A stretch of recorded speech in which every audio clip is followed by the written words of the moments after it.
ডিম ও ময়দা দিয়ে এই রেসিপিটি যতবার বানাই রোজ মনে হয় আবারও বানাই। খুব কম সময়ে রেডি হয়ে যায় আর খেতেও বেশ ভালো হয়।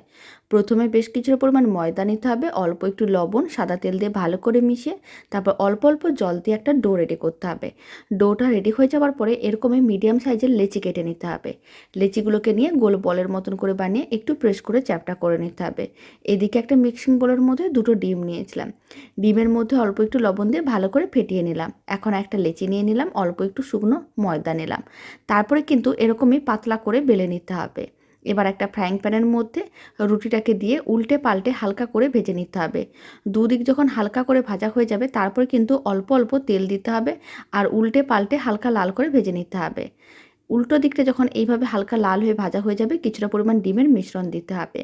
এখন আবারও উল্টো দিকে অল্প করে ডিমের মিশ্রণ দিয়ে দিলাম। এইভাবে দুদিকে অল্প করে ডিমের মিশ্রণ দিয়ে উল্টে পাল্টে লাল লাল করে ভেজে নিতে হবে।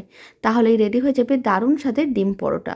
অল্প ডিম দিয়ে বানানো যায় আর খেতেও ভীষণ ভালো হয়। বেশ নরম তুলতুলে পরোটা, বাড়িতে বানিয়ে দেখতে পারেন, আপনাদেরও